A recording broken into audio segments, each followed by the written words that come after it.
munsi umugwiseni wakoranije abazokwitaba amatora abo dusigaye twita abazoja mu higanwa abakandida. Abakandida nabo harabaje ku giti cabo, harabaje baserukira imigambwe, hari n'abaje munani. Mugabo rero kubera urubanza rwari rwatumye dukoranye inama ari ugutegura ya tariki 9 ukwezi kwa gatanu urubanza ruzobera Igitega, aho nyene icubahiro umukuru w'igihugu azokugurura icese imyiyamamazo y'amatora mu 2025. Twatumiye n'abari mu mugwi wo gutegura urwo rubanza kugira ngo ibintu bimwe bimwe tuzimvikane ko. Muri ivyo rero ikintu ca mbere twumvikanye ko hari ku rutonde rw'abavuga amajambo, kuko integuro ya mbere hari abantu batari biyumviriwe ko. Mu nyuma rero ico ciyumviro caraje, ico twashitseko rero nuko uretse buramatari w'intara ya Gitega izoba yatwakiye azovuga ijambo ryo kwakira abashitsi, hazoba ijambo ry'userukira abahiganwa ku giti cabo, hazoba ijambo ry'uvuga aserukira imigambo itari muri rwa runani ruhurikiye hamwe imigambo kimwe bita forum, hamwe n'uzoserukira iyo forum, hacaba rero n'ijambo ry'userukira umugwiseni, hamwe rero n'ijambo nyamukuru ryanye n'icubahiro umukuru w'igihugu azoba yuguruza icese ivyo bikorwa. Ico twacumvikanye ko.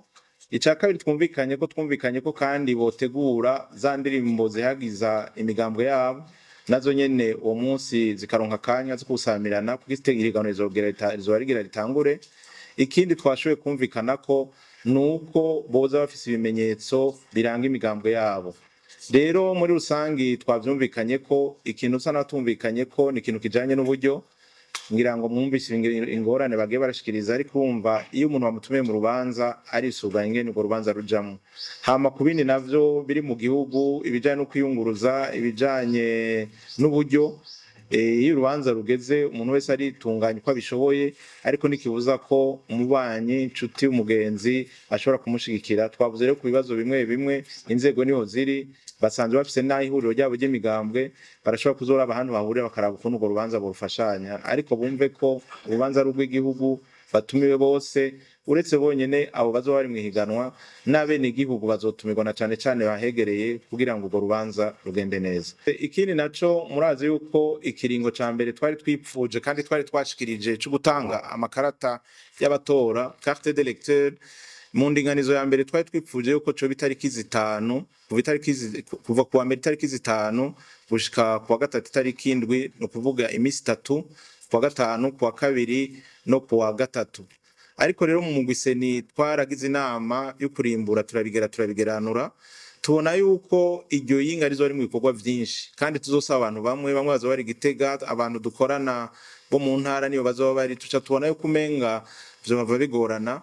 Nico gituma twipfuje yuko twobanza tugakura mu nzira urwo rubanza rwanye n'icubahiro mukuru w'igihugu itariki 9, hama rero amakarata tugaca tuyatanga ku ndwi ikurikira. Twanasanze mbere azora amatavya y'amavuta, abantu bazoba bari mwihiganwa bazoza barabaza bene igihugu ko bagiye gutora ikarata yitora, kandi ngira mwabonye ko atakibazo vyateye. Twabiganiye twavyumvikanye ko nukugira ngo urubanza ruzoba kuwa gatanu itariki 9 ruzogende neza atagatosi. Nuko twebwe twavyumviye mu ndinganizo no mu nteguro y'urwo rubanza, turabishikira no muca mbituvugira abene igihugu bavyumve bikazanure bikwiye, hanyuma natwe turabishikiriza abo dusanzwe dukorana mu bisata vyacu biri mu ntara no mu makomine. Izoca biba itariki kuva 12, 13 na 14.